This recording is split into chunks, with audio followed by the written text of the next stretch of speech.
Hey, everybody. Heavy things lightly. This week, I was entertaining the notion that demons are around. It feels like our politics have a lot of locked doors, and behind them are files that have demonic stuff in there, and that people seem to have participated with the demons on some level. I don't know. Feels possible. Then I thought, well, there's a guy, Mathew, Namee, who's an Orthodox historian, who's talking about this stuff. That really what he's talking about is, I think we can become gods. And he's written about it, and he's fantastic. And then Richard Rowland, also known as Deacon Seraphim, Deacon Seraphim actually also known as Richard Rowland. He joins us and applies some of his ancient wisdom. Not because he's so old, because he just knows old stuff. And it's a great conversation. And it's filled with technical difficulties. A lot of them.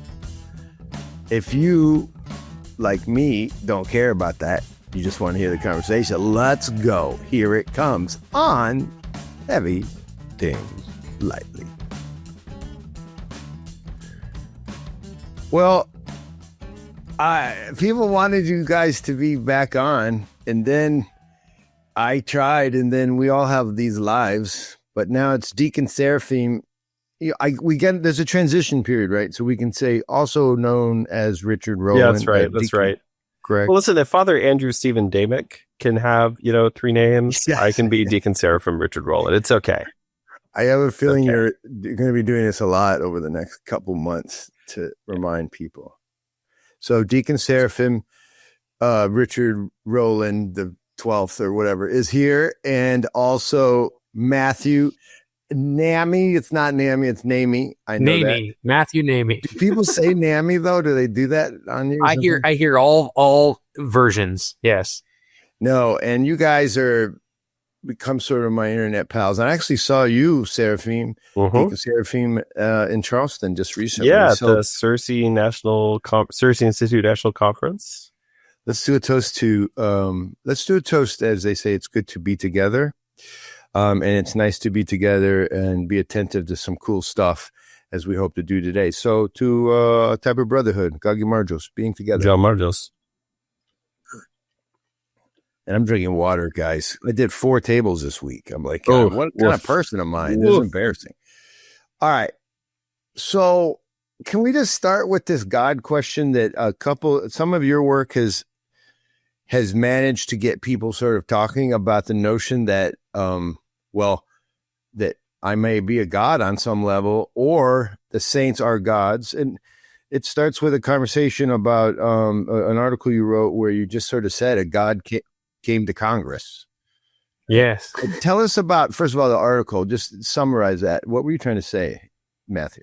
Yeah, I mean, the basic story is St. John Maximovich in the 1950s visited the U.S. Congress to lobby on behalf of his flock that had come from Shanghai, China, and were in the Philippines as refugees, and he wanted to get them into the United States. So he went to Congress and lobbied and successfully got them to be allowed into the United States. So this was like early 1950s.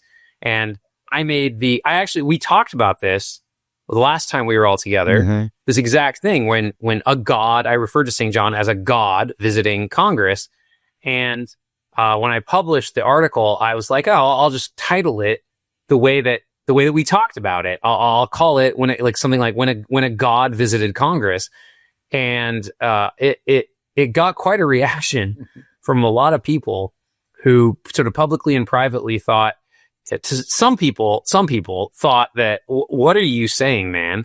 How dare you refer to there being gods other than the Most High God? What's going on? So that was sort of, I guess I should have anticipated that reaction. But that's what I did. Well, it was interesting to me as per the theme of this podcast, because I see that the old world, that's not like a crazy concept to imagine that there's this closeness between really certain types of people and the gods. It happens all the time. And then suddenly it gets winnowed out, over the last 500 years, it's like becomes really against the rules.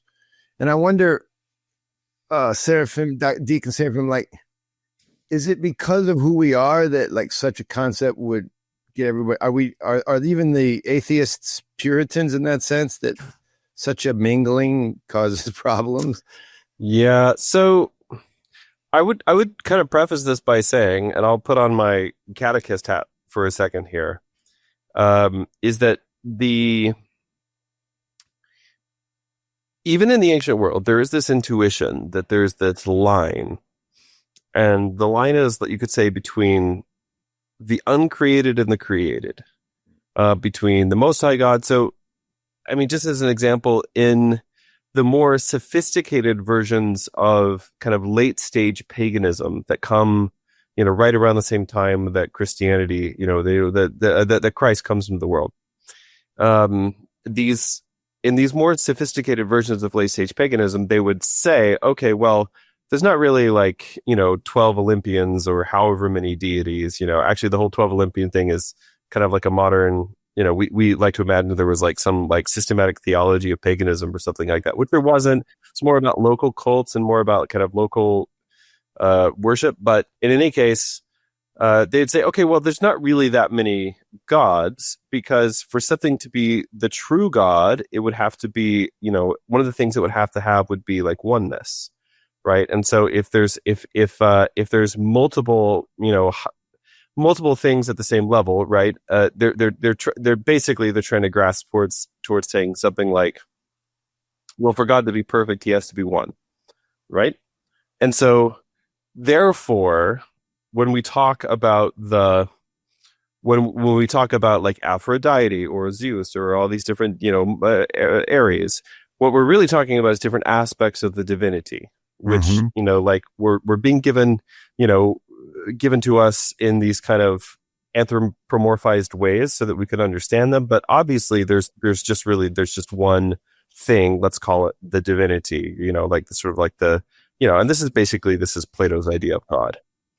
So the question then is, if there's the uncreated and then there's the created, which is everything else, could be a variety of spirits, of spiritual beings. You could say local deities of places, like a river, like naiads and dryads, river spirits, tree spirits, etc. But also would include things like the local heroes that are venerated in the heroic cult of your city. In Athens, certain heroes, in Thessaloniki, certain heroes, and so on. But all of these things are created, and this all the way down to normal human beings, animals, plants, rocks, elemental forces, things like that. All these things are created. So there's a line between the uncreated and the created, and the question is, what is able to cross that line? And the dictates of Greek philosophy are that nothing crosses that line. And so when Arius comes along, people sometimes misunderstand Arianism. The Arius's point was not to say Christ was not divine. It was to say that he is not co-eternal with the Father, that he's not uncreated. And that, in other words, he is some divine thing that was created by the Father, but he is not uncreated. He is not co-eternal with the Father. That's what Arius said. So Christ is a saint, sort of. Matthew, pick that up. So in the same way that St. John Maximovich for you is a type of godly character, Arius is saying Christ is the same way, a type of godly character. Yeah, he's like some kind of a super angel or something. Yeah, something like that. And so to kind of bring this home to your original question, John, obviously the church pushes back against that. And we, in that process, we formulate the creed, the symbol of the faith, et cetera, et cetera. We all kind of know that history. What happens, though, in the modern world is that we take that line between the uncreated and the created, and we bump it down now to be a line between the unseen and the seen. And so then what we say is there's actually nothing except for maybe Jesus, except for maybe the miracles in the Bible. I mean, I grew up and not all Protestants are this way. I don't want to mischaracterize everybody, but I grew up in basically a cessationist tradition, which believed that basically miracles, the supernatural, we would still, pray for people in the hospital. Oh, Jesus healed, was guiding the hands of the surgeon or something like this. But the idea of like actually experiencing the miraculous, seeing an angel, the gifts of, gifts of healing and so on, those are really things that just happen in the Bible. They don't really happen nowadays because they were necessary. They had this idea that the miraculous was necessary to basically like establish the faith. But now that we have the Bible, we do not need miracles or revelations anymore. So that's seen and unseen. Yes, yeah. This is helpful. And so this is actually, I think, a big part of why people get sideways. We can come back in a moment to that God language. But if you can understand that the impulse that when somebody hears something like Saint Athanasius the Great, his famous, axiom, which is very often translated into English as God became man so that man could become a god, right? Or God became man so that man can become God. The line I always tell my new catechumens, the whole point of this religion is that we eat God to become God, right? That's what we're doing here, right? That the thing that makes people uncomfortable with that language is actually the same impulse that makes people just generally uncomfortable with the supernatural, right? And it's kind of this latent separation between the seen and the unseen world, and this idea that you don't really cross that line. And so the idea that a human being, either one walking around with us today, is obviously there are saints walking around right now. Maybe we know them, maybe we don't. Maybe they're known only to God, but God always has his holy ones at every time and in every age and in every place. He always has his holy ones. Or somebody like the Theotokos, the Mother of God, or St. John of Shanghai now, who have kind of crossed over that line into the spiritual realm, right? But still have the ability to interact with us, in the seen world. That idea is kind of the thing that's actually the modern mind is kind of naturally offended by that idea. And so then we can talk about, then why would Christians, why would Orthodox Christians, right, who should kind of know better, why would they have a reaction to this language? And that's where we can kind of pick up the story. But yeah. What do you think, Matthew? So I was told after I published that article that I had committed blasphemy. Cool. That I had created a stumbling block for neophytes in various ways, various kinds of points on this.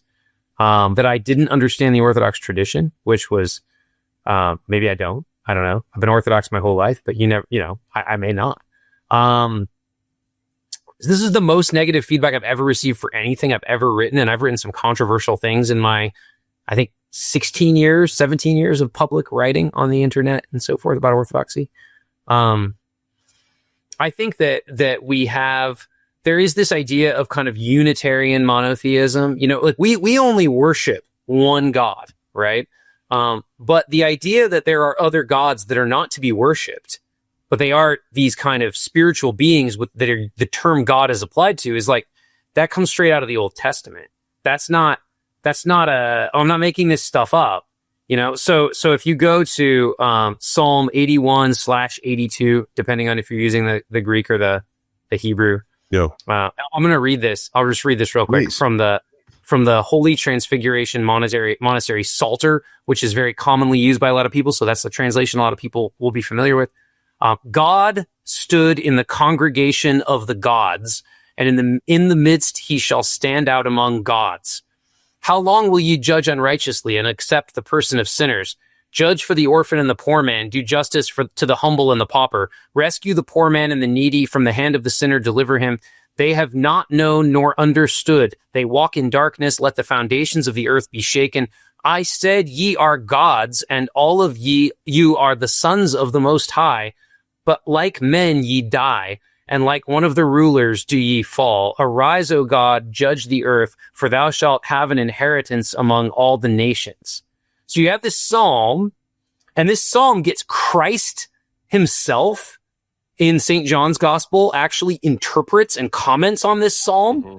So we have Christ's own commentary. St. Justin Martyr explains this psalm. We have other saints that explain this psalm. And this psalm in Hebrew, the word in Hebrew for God and the word in Hebrew for gods, plural, is the same word. Elohim, right? It's the same word. that's being used in both, right? Yeah. So it's context that tells us the distinction. And so you have this idea that this term sons of God or this term gods that's being used in the Old Testament repeatedly to refer to these spiritual beings, what we would call angels, who are these spiritual beings, but not the Most High God, right? They're not the same as the Most High God. So Christ in St. John's Gospel, chapter 10. So if you go to chapter 10 of St. John's Gospel, which has, man, there's a lot of stuff going on in chapter 10 of St. John's Gospel. But in this part of chapter 10, Christ talks about, he's saying things, this is, he's saying, the Jewish leaders are saying to him, how long will you keep us in suspense? If you are the Christ, tell us plainly. So Jesus answered them, I told you and you do not believe. The works that I do in my Father's name bear witness about me, but you do not believe because you are not among my sheep. My sheep hear my voice and I know them and they follow me, etc. Right? So Christ is being challenged about who he is. And he says, I and the Father are one. And then it says the Jews picked up stones again to stone him. So they recognize him saying, I and the Father are one. From their perspective is blasphemy, right? He's just claimed to be one with the Father. He's claimed to be Yahweh. And so Jesus answered them, I have shown you many good works from the Father. For which of them are you going to stone me? The Jews answered him, it is not for a good work that we are going to stone you, but for blasphemy, because you, being a man, make yourself God. Jesus answered them, is it not written in your law, I said, you are gods? If he called them gods to whom the word of God came, the logos of God came, and scripture cannot be broken, do you say of him whom the Father consecrated and sent into the world, you are blaspheming because I said, I am the Son of God? So Christ is saying here in St. John's Gospel, if you guys are offended that I'm calling myself God, I'm talking about myself in a way that makes me God. But here in the scriptures, we refer to these created beings as gods. How can you object to Christ being called the Son of God? This is what Christ is saying in chapter 10 of St. John's Gospel. And so there's this language about gods and the sons of God. These terms are used almost interchangeably. This kind of language is just rampant in the scriptures. And some of this, I think, gets papered over a little bit in translation sometimes. Sometimes we just read right past it because they're kind of like our minds maybe just don't pick it up or something. For sure. But it's right there. It's there for anyone to read. Yeah. So let me tack on a little something there real quick, John. And that is to kind of clarify what does this word mean? God,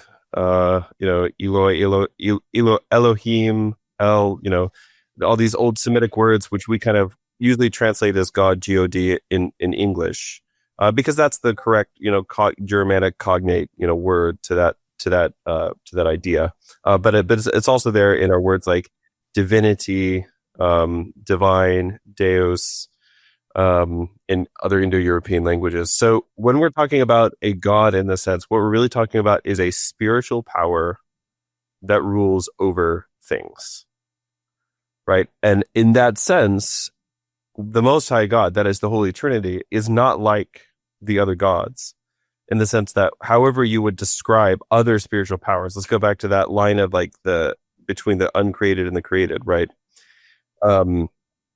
In that sense, the Most Holy Trinity is not like any of the other things that the Trinity created. It's not like the angelic powers, the bodiless hosts.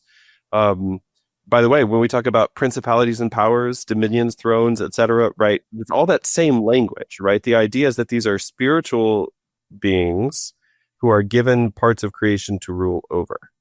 And of course, kind of I think it's the very clear teaching from a very, very early, from the very beginning all the way back to Genesis, despite what some people on Twitter might want to say, it's the very clear teaching of the Holy Scriptures and in our tradition that this is in fact the thing for which we as human beings were made. This is the destiny to which we are called. And you very strongly find this idea that human beings are one of the things that we're to do is sort of replace the angels who fell. You get this idea. This is kind of implicit in a lot of like the numerological stuff, for instance, in the Apocalypse, right? The traditional number of the gods of the divine council is like 70 or 72, which, by the way, has to do with the number of brightest stars and major constellations of the old Sumerian zodiac. That's where that number comes from. Oh, really? So when God says to Abraham, your descendants will be as the stars of heaven, he's not just talking about number. He's talking about they're going to be in this place, like kind of ruling over the fate of the world, right? Ruling over time, ruling over history, right? And so when we talk about a saint, a holy one, which is what saint means, that terminology in the scriptures is interchangeable with this word that we translate as God. Wow. Yeah, so you have these terms, Holy One, Sons of God, Gods, that are used interchangeably to refer to these angelic beings in God's divine council. So then make the distinction. Okay, make the distinction for me. So the saints then are the holy ones, and your use of the word God is something like a wake-up call to moderns to actually pay attention to the forgotten words. We have this buzzword that we like to use in Orthodoxy. You know, we talk about theosis this, theosis that. Like, what do people think that word means? It means becoming God. That's what theosis means. And he just very clearly lays out in this series of essays, actually why this is the purpose and destiny of the human life. He lays out things like, here's the whole third essay in here is called the contribution of the Theotokos to the theosis of man. Like, it's just very, very beautiful, very pastoral. And it is one of the things that I think that he makes, one of the points that he makes in here, which I thought was so beautiful and so relevant to things in my own life right now, is he says since man is called to be a god, and that he's quoting from one of the fathers there, that is, was created to become a god. As long as he does not find himself on the path of theosis, he feels an emptiness within himself. He feels that something is not going right. Mm-hmm. So he's not joyful even when he is trying to cover the emptiness with other activities. He may numb himself, create a glamorous world, or cage and imprison himself within this world, yet at the same time he remains poor, small, and limited. He may organize his life in such a way that he is almost never at peace, never alone with himself, surrounded by noise, tension, television, radio, continuous information about this and that. He may seek to forget with drugs, or not to think, not to worry, not to remember that he is on the wrong path and has strayed from his purpose. And he goes on to talk about how the thing that is necessary for theosis is the death of the ego. Like, you have to be or at least of egoism rather. And he talks about how we see Christ open up the path to theosis to us, that is the path to become gods. He opens to us by becoming man, and he really expands on this axiom of Saint Athanasius in this really beautiful way, where he really shows a big part of that. You know, God became man so that man might become a god. Has to do with God's self-emptying, right? He empties himself, becomes one of us, takes on the form of the servant, and so on. And therefore, our path to ascend with him is also through that self-emptying.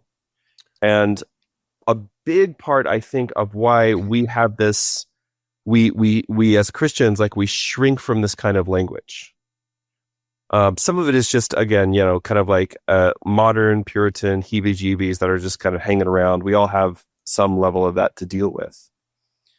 But I think a really big part of it has to do with the fact that whenever we think about somebody ruling, we can only imagine this in the way that it happens in the world. That is, people who are exerting their domination, who are, you know, respect my authority, you know, people who are just totally lost in their own ego. And it's very difficult for us to actually imagine someone. it's very actually difficult for us to imagine someone who has that Christ-like humility. But that is exactly the person who is a God. So I think what people are thinking on some level, I am like Joe Blow. So I'm like a God, but the saints are like a God more often or more consistently. You and I are supposed to be gods, you know? We're supposed to be gods, but we're not doing it. Do we image it at times? Because part of what I was reading in preparation was that, oh, look, he's merciful. He's like a God. So Saint Gregory of Nyssa, who is very often brought up in these like patristic conversations about theosis, and by the way, again, just to restate, like what do people think the word theosis means? I mean, it means becoming God. It's the process of becoming God. That's what theosis is. Okay, right. So Saint Gregory of Nyssa is often brought up in this context, but actually the main one of the main places that Saint Gregory of Nyssa talks about this is in, everybody likes to read his like weird, like really hard theology stuff, but actually the stuff to read with Saint Gregory is the homilies, which is one of the very first things I was recommended by my spiritual father. I was told to read where his homilies on the Beatitudes and the Lord's Prayer. And in his homily on the Lord's Prayer, Saint Gregory says that the way that we become most like God is, and this is in the commentary on the homily on the line, forgive us our debts as we forgive our debtors, or trespasses if you're that church. But in any case, the time that we become the most like God is when we forgive. And why is this? It's because God is free. And to truly forgive someone means to totally free yourself, actually, from holding on to that resentment, over the wrong that they've done to you, and allowing that to continue to have control over your life. And so if you want to be truly free, then what you have to do is totally forgive everyone, beginning with yourself. And this is what makes us free.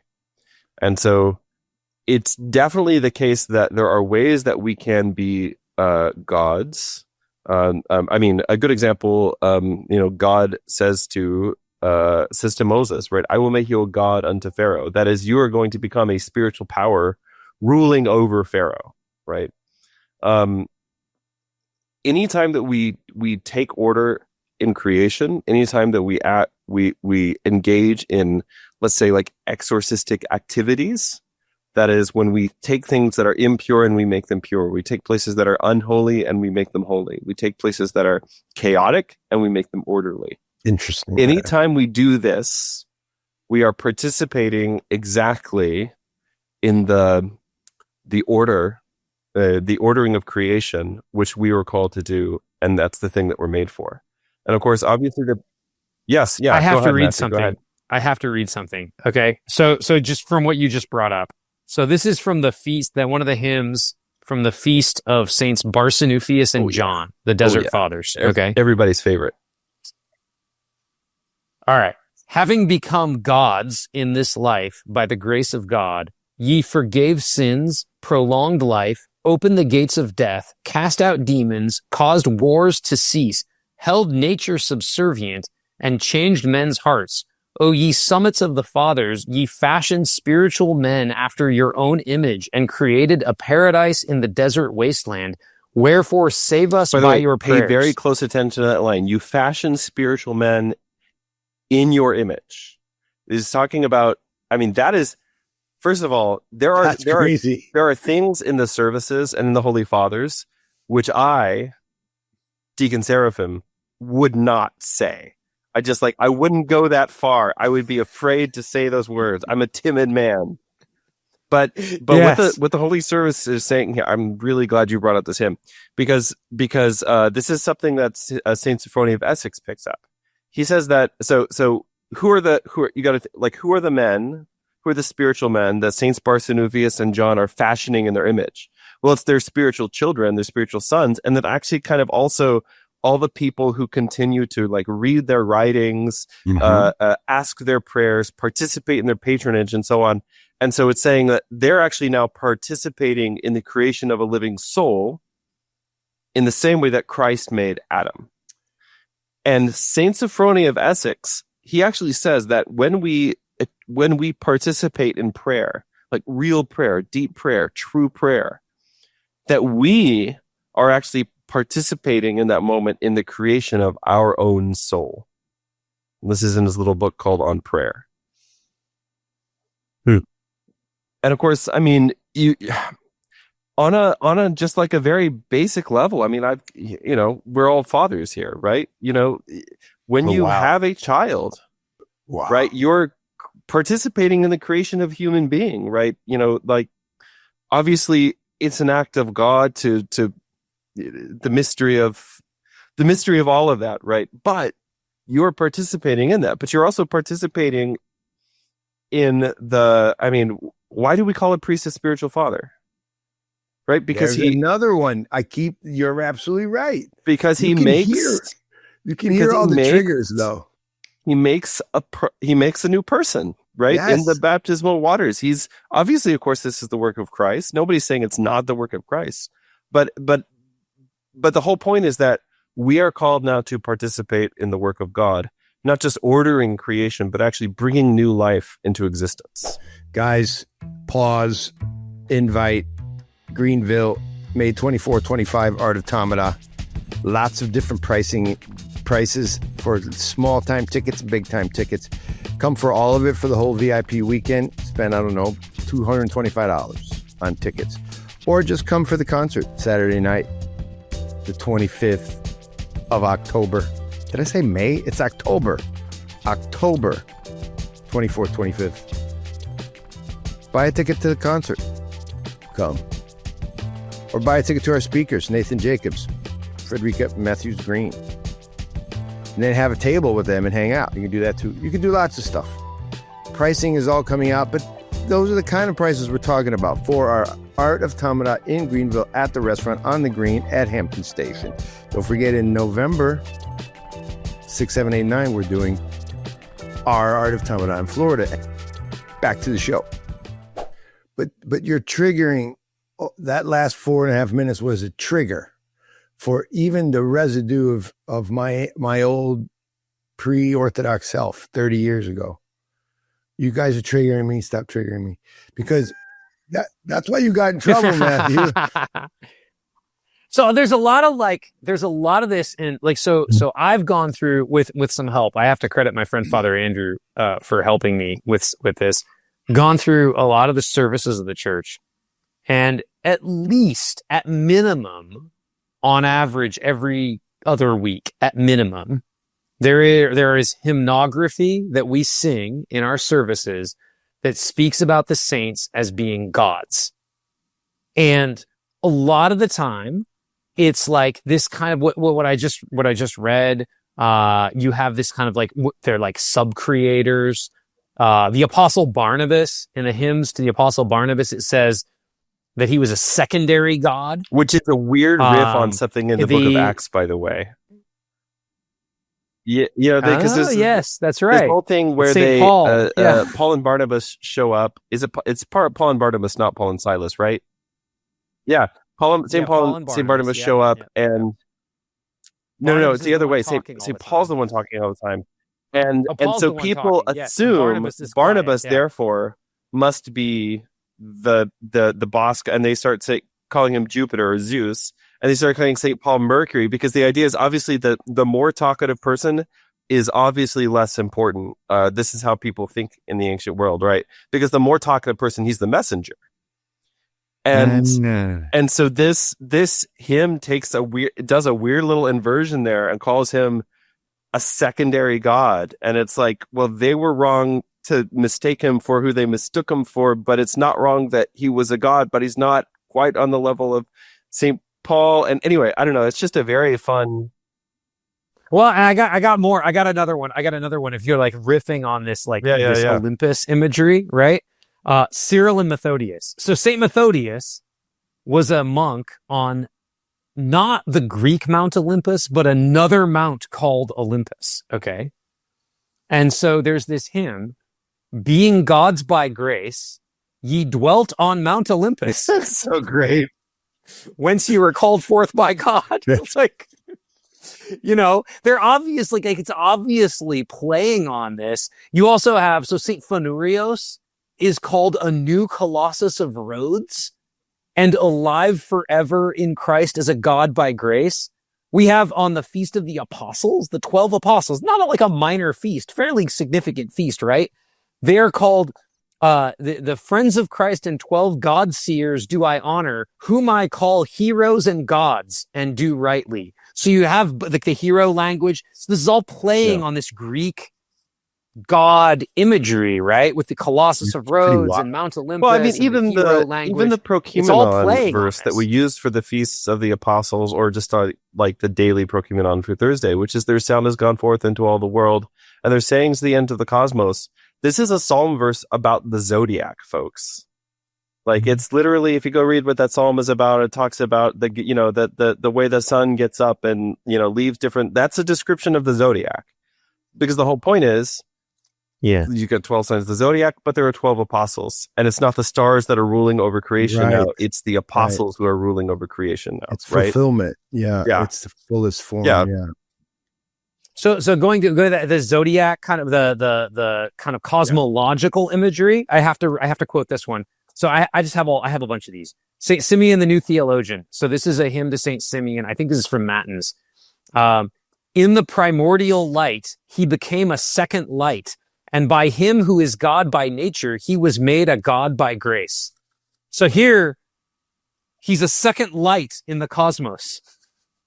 Simeon, the New Theologian. And so it's in some way. So this is like rampant. This is everywhere. If you just like go to Matins and you're at the whole service of Matins with all the canons and stuff, will hear this guy. I'm sorry to even like give this any kind of airtime, but there's this guy on Twitter who was saying, not an Orthodox person, but basically saying, hey, the Orthodox have only actually like taught theosis, since the 1980s.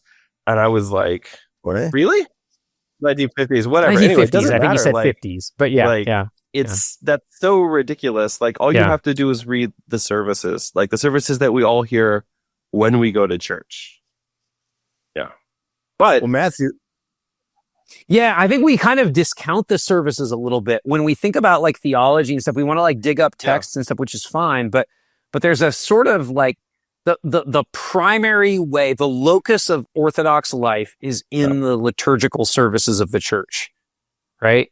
So if the services are all saying something, we should probably pay attention to it. Yeah, I mean, sorry, John. That happens a lot to me, where when I am in that prayerful moment and I'm actually hearing the tropar, it's almost never fails that it does something to you that it makes you question all your presuppositions that you brought into the church as a convert. They never fit easily with your old self, I've noticed. No. They challenge you.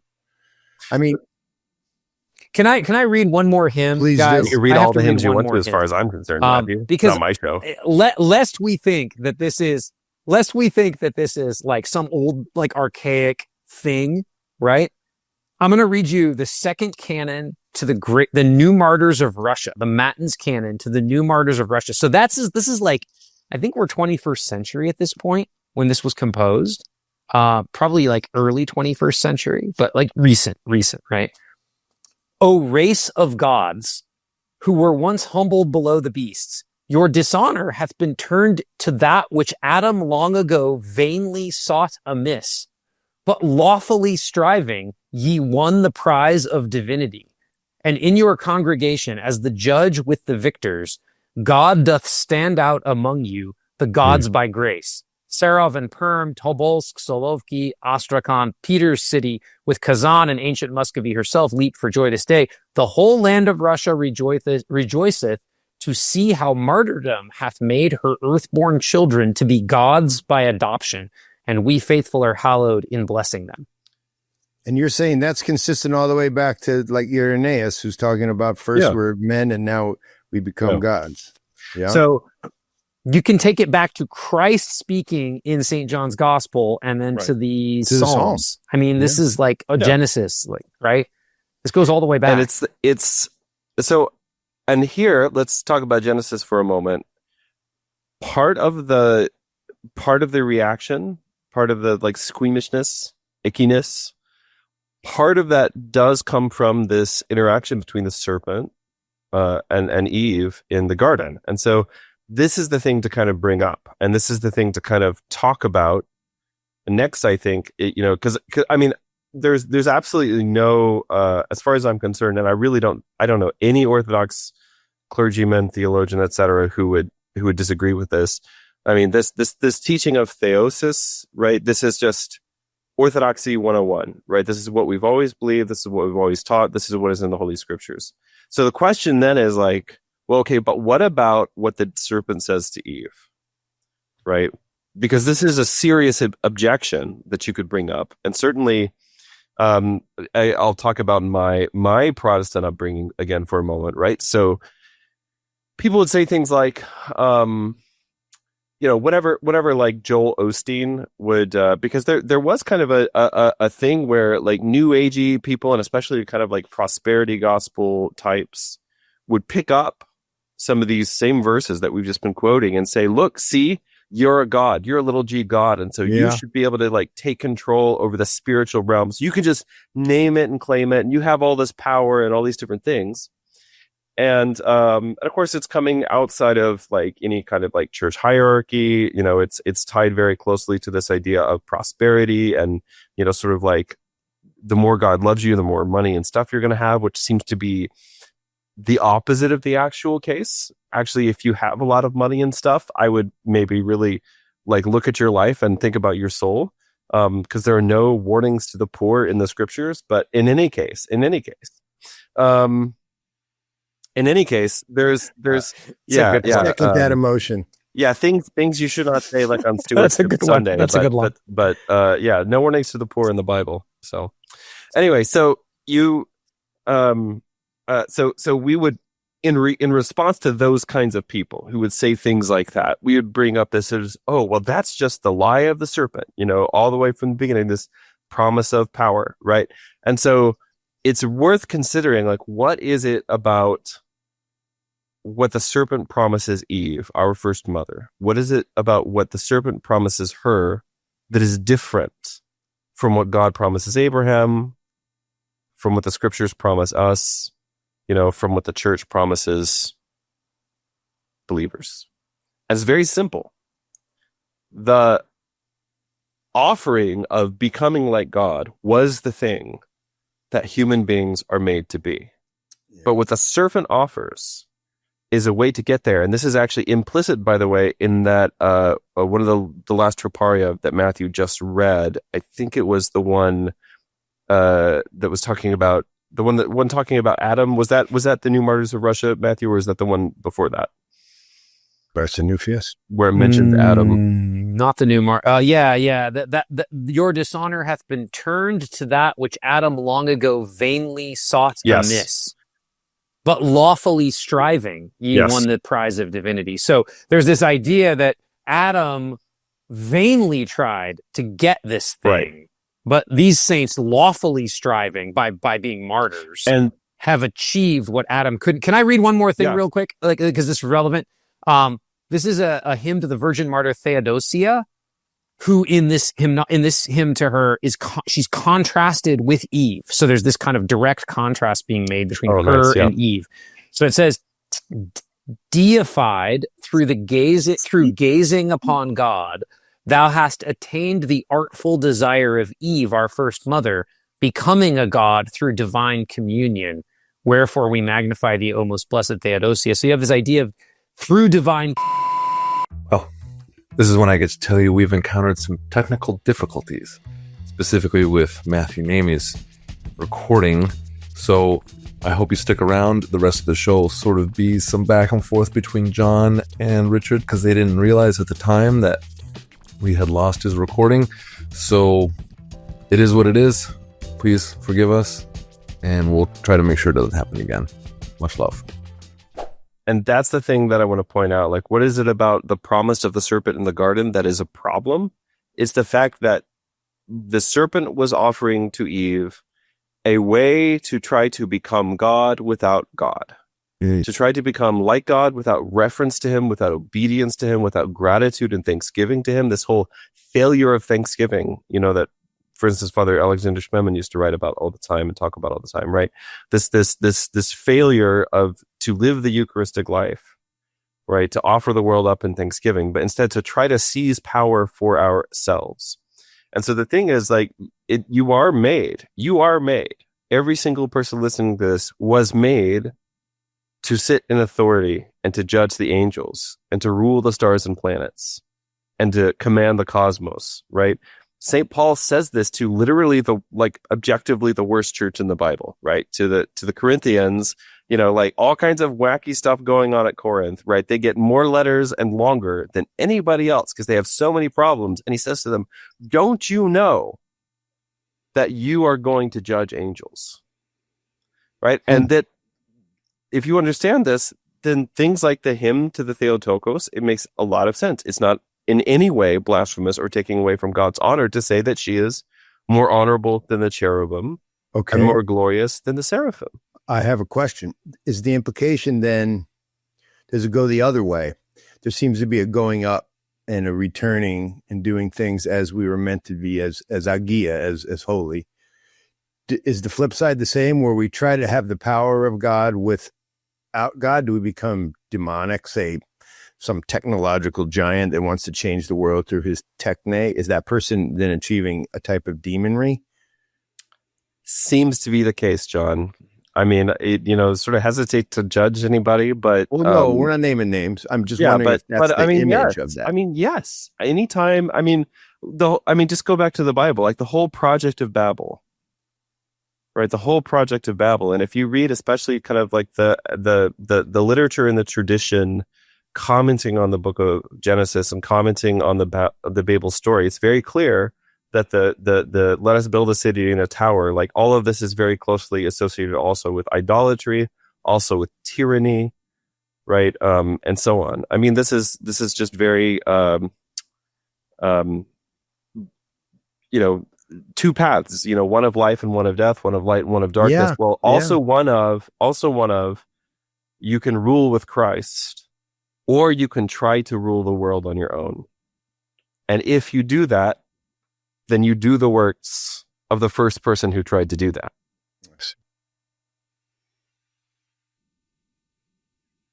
Do you think it's hard to hear that for a lot of people because of the equality test? The democratic impulse in us to be like, hey, man, I mean, I'm sure that they're really good, but what about all of us? It's very obvious, John, that if, because when very often, and you'll even see this with Orthodox people, we would talk about saints. The thing that we want to focus on now, the thing that we have the impulse to focus on now is the ways that the saints are just like us. But if you read the hymnography and you read the Synaxarion and you look at the tradition, the thing that we are not actually super impressed with is, whoa, he's just like me. He yells at his kids too, or whatever. Like, doesn't read like that, you mean? That is not how it reads. It's very, very clear. Like, this guy's not like me. I mean, all right. So the name thing, Seraphim has been my name since I was received into the church, and for years and years and years, it's what family and friends have called me. And then because I was too lazy to ever change my name on Facebook, I started doing some podcasts and people called me Richard, and I didn't want to make a big, so whatever. But now I'm a deacon, and so I need to just kind of, I'm representing my bishop to a certain extent. I have to be the same person everywhere, not, two different people at two different places. All right. So why Seraphim? It's because I was named after Saint Seraphim of Sarov when I was received into the church. And what do I have in common with Saint Seraphim of Sarov? Literally the only thing is chronic back pain. I mean, otherwise, he's different from me in every single way.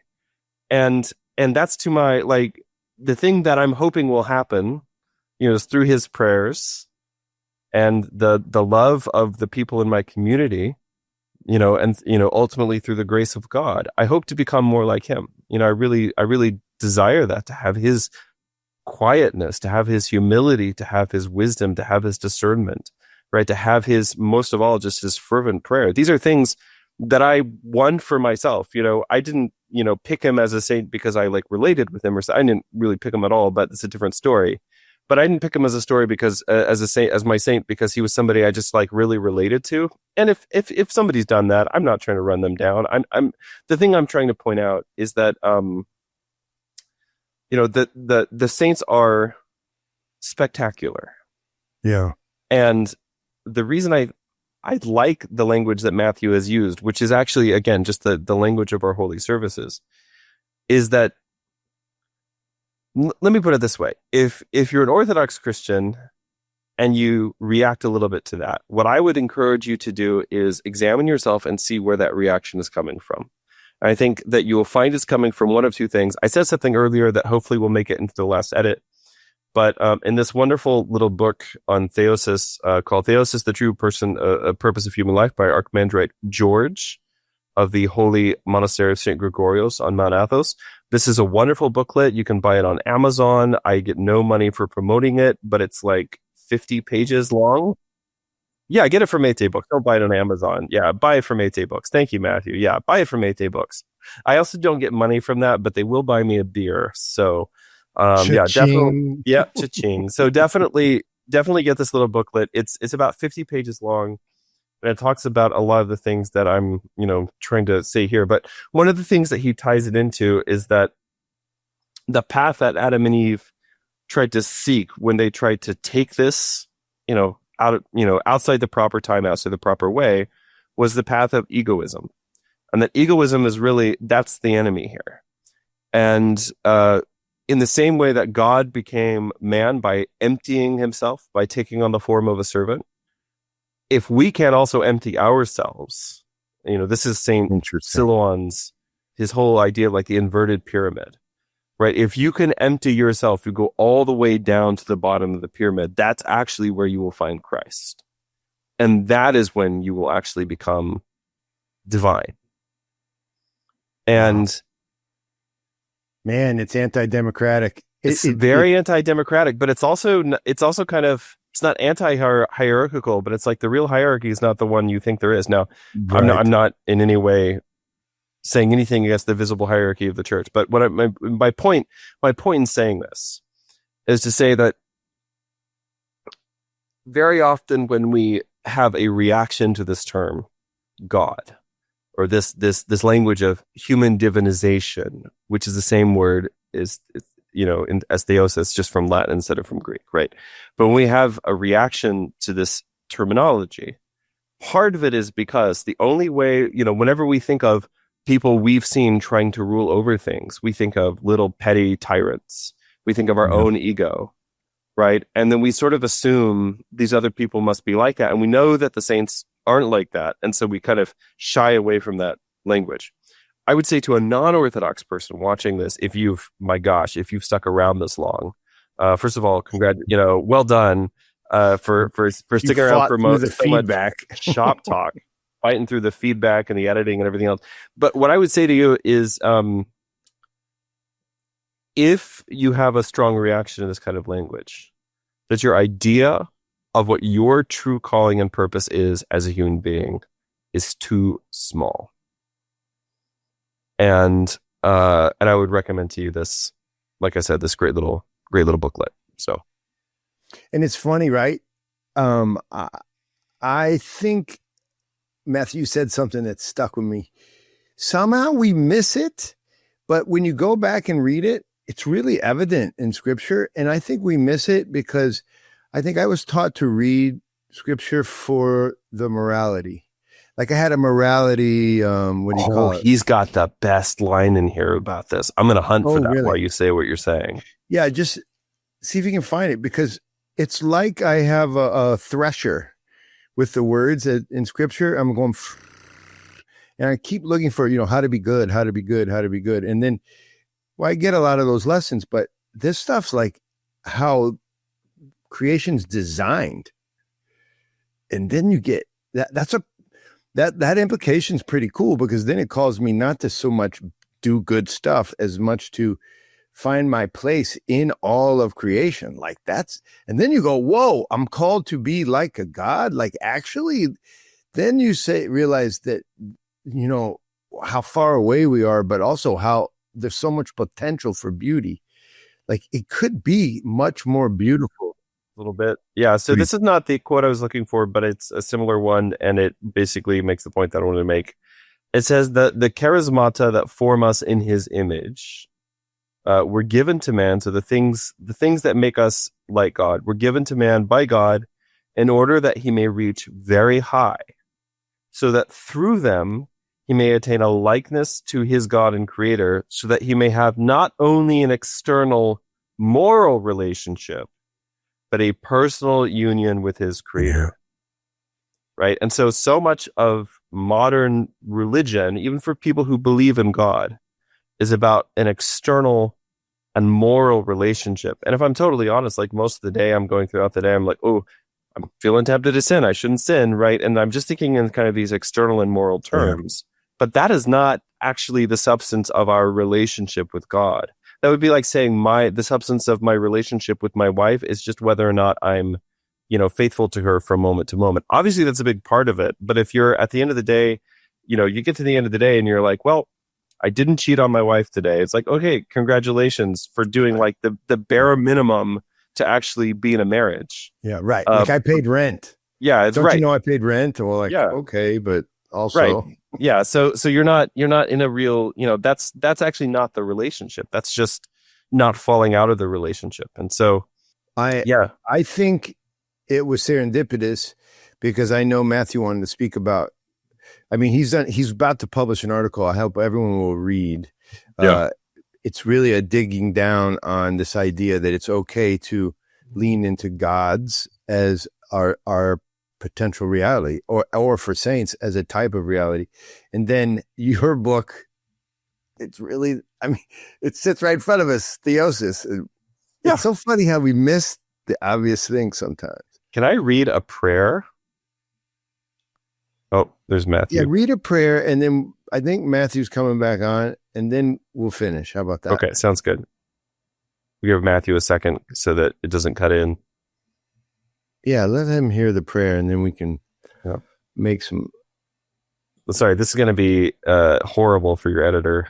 He's going to be working on this. Feel sorry for that guy.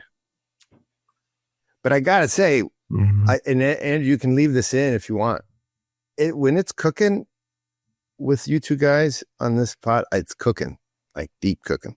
All right, so I'm gonna read this prayer. And by the way, Father George begins the preface here by saying, it is very daring for someone to talk about theosis without having first tasted it. Jeez. And which was how we should have probably started this podcast. Like we're all talking about something which none of us have really, experienced. Certainly not in the way that the saints can have. I take that on for 1 second? Yeah, do it. I was reading in prep for this that there was a number of references that when someone is acting mercifully against all the grain of humanity or fallen humanity, that there's also, the saints will say, there is Christ, there is the saint. And if only for a moment, sort of like a whale appears out of the ocean and gets its breath. I feel like sometimes it's okay to say that. It sounds kind of cheesy, but you're right. I mean, the thing is, any moment of like beauty in your life, any moment, where the egoism and the selfishness has kind of subsided, like hopefully we're all, we can be realistic about ourselves enough to say that has sometimes happened. You would just say, that was Christ, right? Yes. But that's what we mean, right? And the thing is, like, you have to, part of the process is that you have to make that deflection. One of my spiritual fathers, who had a very, well, anyway, he frequently gives talks on Elder Emilianos of the Simonos Petra Monastery, who's, a recent holy man, somebody who lived, within my lifetime, just died a few years ago. I think will certainly be canonized. Not that I have anything to do with that, but it seems obvious to me that he will be. But, one time I heard him at giving a talk on Elder Emilianos, and got to the end, I said, listen, if there's anything good in here, it wasn't me, it was the elder. just basically saying, it's the saints, it's Christ working in me, right? Yeah. That's the idea. And so you're right. We do have these moments, when we show mercy, when we show love, when we just like humble ourselves and apologize to our children. I mean, my goodness. I mean, if you want to really humble yourself, that's sometimes that's a good place to begin. But anyway, so here's this prayer that he puts at the beginning of this book, Theosis, the True Purpose of Human Life. He says, "Merciful Lord, in your boundless love, be pleased to make us worthy to enter the path of Theosis before we leave the present temporal world. Merciful Lord, in their quest for Theosis, guide those of our Orthodox brethren who do not rejoice because they are unaware of the magnificence of the fact that they are called to be gods. Merciful Lord, also guide the steps of heterodox Christians to become aware of your truth so that they are not left outside your bridal chamber and deprived of the grace of Theosis. That's Merciful Lord, have mercy on us and on your world. Amen." So that's not my prayer. That's Father George's, but maybe that's a good place to kind of cap off this conversation. Yeah. Matt, it's perfect. Mathew, don't worry, we're going to do it again, but we're going to use this. I'm just going to make an announcement. I'm not the first person to have some pod, and we'll get together again. And I think I might bump into some of you this summer and some of these really cool projects we're doing. And Mathew, your pop and I are pals in a weird way, and I'm still trying to do some work with his philanthropy. And so I'm going to keep pestering him through you. Okay. Is that all right? Hey, many blessings. Thanks, guys, for your work. It affects people. It matters. So peace out. Talk to you guys soon. Well, times are freaky. My Gen X self can't handle it. I remember when I was taught you're just supposed to get a yard and a house and then buy beer and retire and watch the Jets lose. But it seems that we're called to more than that. I'll do it. I'm called. My wife helps me. I'll do that stuff. Like become a god. Cool conversation today. Sorry about the technical difficulties. All right, who loves you? Peace out.